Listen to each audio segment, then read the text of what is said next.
Davis came ready with comfortable pink sneakers. At times, she was passionate, other times defiant. She remained standing in her pink sneakers for nearly 11 hours straight in an attempt to block sweeping Republican legislation that would, among other things, ban abortions after 20 weeks of pregnancy. All right, folks, welcome to Gimme 5. It was little over a year ago, the end of June 2013, when the media went crazy over Wendy Davis, Texas state legislator, who filibustered over, as you just heard, an abortion bill.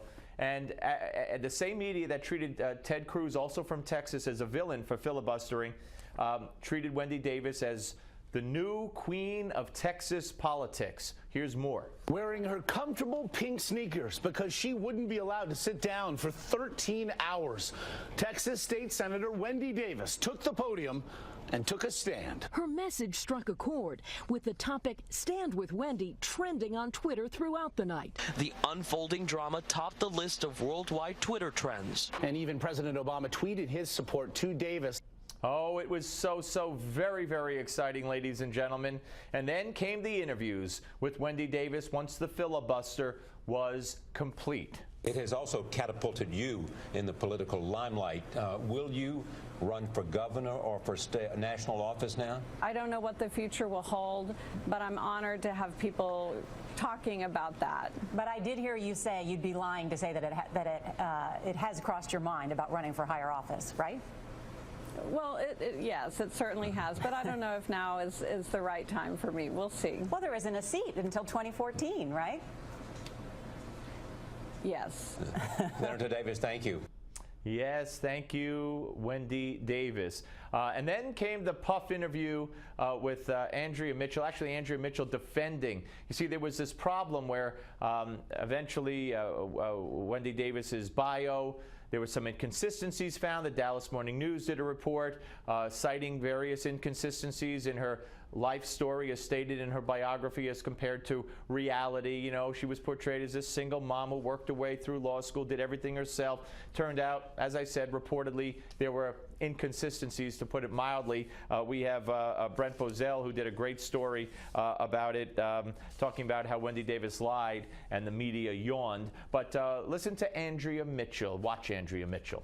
Wendy Davis, someone we've talked about quite a bit in Texas, running for governor, running for the nomination for governor, the Democratic nomination, and now being forced to answer media reports down there that she had slightly altered her resume or focused on the single mom aspects of it and didn't really give the timeline correctly.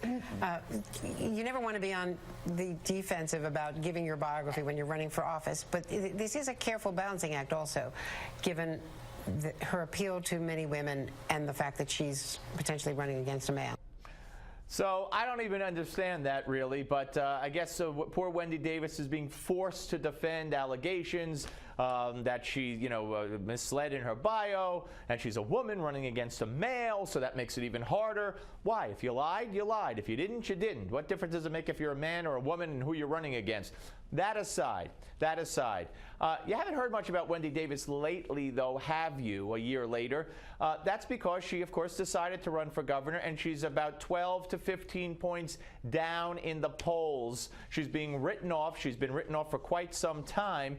Recently, though, Politico tried to put a happy spin on it as we go to number 25. We'll put it up on the screen, as you could see, and they quote from the Politico story, a Texas Teachers Association public affairs director said, "She learns, she acts, and she gets stuff done."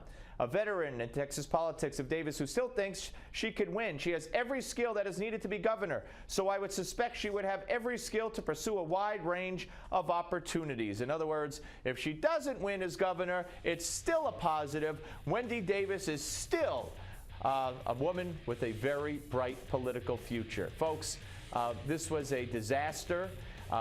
And they're still bragging about they're going to turn Texas from a red state to a blue state. But I got to tell you, it's not going to be Wendy Davis that helps in that effort or accomplishes that, because it appears she's out of that gubernatorial race. On the Steve Malzberg Show.